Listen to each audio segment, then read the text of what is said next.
हरे कृष्णा। जनक महाराज जो कि एक महान भक्त थे, उनका जब अंतिम समय आया तब उनको बैकुंठ से स्पेशल वाहन लेने के लिए आया, और जब वो उस वाहन में बैठ के बैकुंठ वापस जा रहे थे तो उनको रास्ते में चिल्लाने की, चीखने की आवाज़ें सुनाई दी। तो उन्होंने जो विष्णुदूत से उनसे पूछा कि ये आवाज़ें कहाँ से आ रही हैं।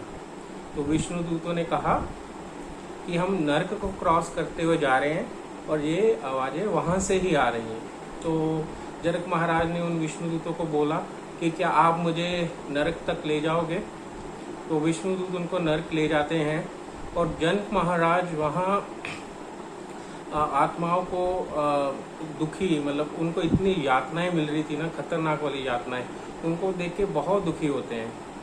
उनको लगता है कि इन आत्माओं को मुझे यहाँ से मुक्त करना चाहिए। जो एक वैष्णव होता है ना, वो किसी का दुख नहीं देख सकता, चाहे वो दुश्मनी क्यों ना हो।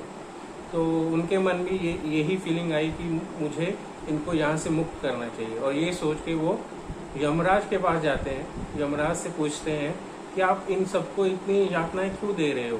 तो यमराज कहते हैं कि इन्होंने बहुत पाप किए हैं अपनी लाइफ में, और इन्होंने एक बार भी भगवान का नाम नहीं जपा, इसलिए इनको ये सब यातनाएं मिल रही हैं।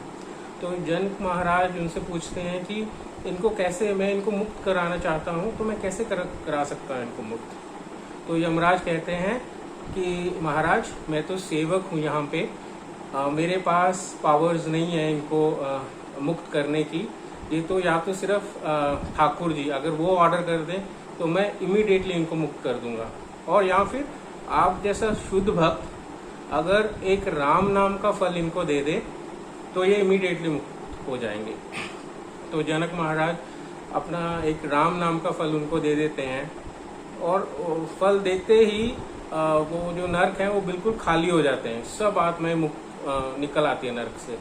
और फिर वो सारी आत्माएं जनक महाराज के साथ उनकी जय जयकार करते हुए, राम नाम जपते हुए वैकुंठ धाम को चले जाते हैं। तो देखिए राम नाम की महिमा।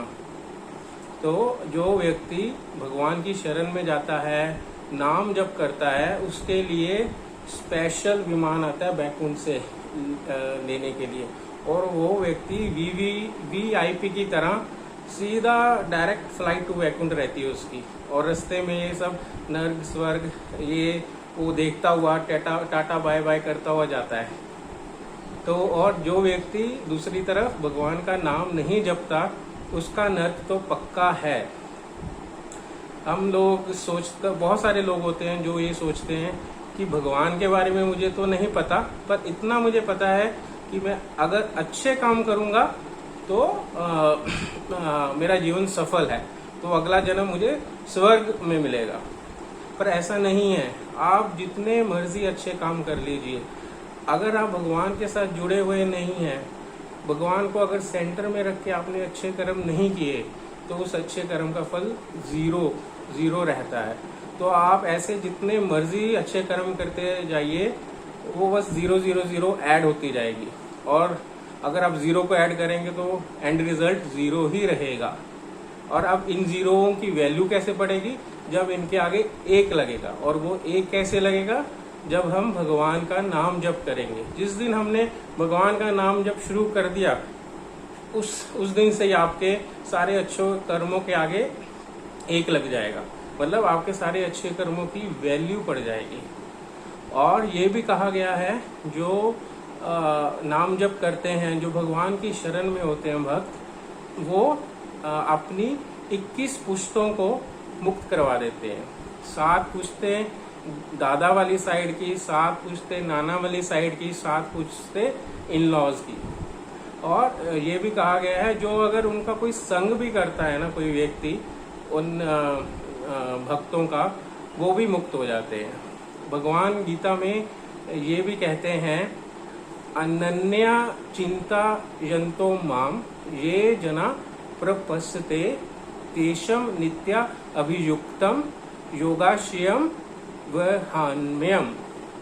इसका अर्थ है, भगवान कहते हैं, जो मेरी शरण में आता है, जो मेरी शरण ग्रहण करता है, मैं जो उनके पास है मैं उसको सुरक्षित रखता हूँ, और जो उनके पास नहीं है वो मैं उनको प्रोवाइड करता हूँ, लाकर देता हूँ।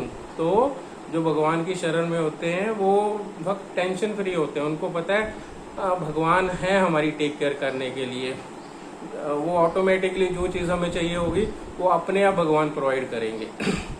ऐसा ही एक बार महाभारत में भीष्म पितामह ने जब प्रण कर लिया था कि मैं अगले दिन सब पांडवों को मार दूंगा, उस दिन भगवान टेंशन में थे और वो टेंशन में अर्जुन के पास आए आधी रात को। अर्जुन सो रहा था तभी, तो उन्होंने अर्जुन को उठाया, पार्थ पार्थ उठो उठो। तो अर्जुन उठता है, अर्जुन उठ के बोलता है क्या हुआ केशव, आप क्यों मुझे उठा रहे हो? तो कृष्ण जी कहते हैं अर्जुन तू सो रहा है आराम से, तुझे पता है कल तू मरने वाला है। अर्जुन कहता है मैं मरने वाला हूँ, वो आप देखो, मुझे नहीं पता उसके बारे में, और वो सो जाता है। और भगवान टेंशन में मैं इसको कैसे बचाऊं, कल मैं इसको कैसे बचाऊं, वो प्लान कर रहे होते हैं। तो देखिए भगवान टेंशन लेते हैं जब आप भगवान के शरणागत होते हो। तो ऐसा नहीं मैं कह रहा कि आपकी लाइफ में दुख नहीं आएंगे, दुख आएंगे, हर एक को अपने कर्मों का रिएक्शन मिलता है, दुख भक्त की लाइफ में भी आएंगे, पर भगवान उनको जो अनुभव है अनुभव नहीं होने देंगे उन दुखों को। जैसे कि अगर मुझे 100 थप्पड़ पड़ने हैं तो मुझे 2 ही पड़ेंगे, ऐसे ऐसे करके। अगर मेरी टांग कटनी है वहां सिर्फ सुई वाला दर्द होगा। तो ऐसे भगवान दुखों को अनुभव नहीं होने देते अगर हम उनकी शरण में होते हैं। और हम लोग ये मटीरियलिस्टिक डिजायर्स पूरी करने के लिए, अपनी जो शारीरिक सुख पूरे करने के लिए, जैसे पैसा कमाना है, ये पोजीशन चाहिए, ये रोल चाहिए, हम इन सब के पीछे भागते रहते हैं भगवान को इग्नोर करके। पर हमने कभी ये नहीं सोचा कि हमारे शरीर में एक आत्मा भी है, उस आत्मा को क्या चाहिए, वो आत्मा क्या चाहती है। तो आत्मा चाहती है कि उसको भगवान के दर्शन हो, भगवान का संग मिले, भगवान का नाम जप हो।